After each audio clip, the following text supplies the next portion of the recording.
اللہ تعالیٰ نے ان کی ہدایت کے لیے انہی میں سے ایک نبی بھیجا، حضرت ہود علیہ السلام۔ حضرت ہود علیہ السلام نے فرمایا، اے میری قوم، صرف اللہ کی عبادت کرو، اس کے سوا تمہارا کوئی معبود نہیں۔ کیا تم ڈرتے نہیں؟ مگر قوم نے ہنس کر جواب دیا، کیا تم ہمیں ہمارے معبودوں سے روکنا چاہتے ہو؟ ہم تم پر ایمان نہیں لائیں گے۔ انہوں نے کہا، ہم تمہیں بے وقوف سمجھتے ہیں۔ حضرت ہود علیہ السلام نے بار بار سمجھایا، توبہ کرو، غرور چھوڑ دو، اللہ کی طرف لوٹ آؤ، مگر قوم عاد نے انکار کر دیا۔ اللہ نے ان پر قحط مسلط کر دیا، بارش رک گئی، زمین سوکھ گئی۔ پھر ایک دن انہوں نے آسمان پر کالے بادل دیکھے، خوش ہو کر کہنے لگے، یہ بادل بارش لائے گا۔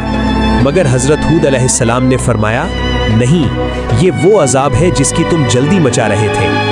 اللہ نے ان پر ایسی آندھی بھیجی جو عام ہوا نہیں تھی۔ قرآن کہتا ہے، ہم نے ان پر سخت سرد چیختی ہوئی آندھی 7 راتیں اور 8 دن مسلسل چلائی۔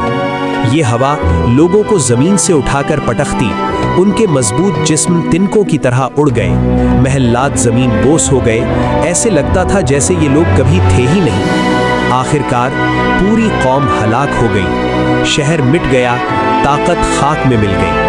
قرآن کہتا ہے، تم وہاں کوئی زندہ انسان نہ دیکھتے سوائے ایک کے۔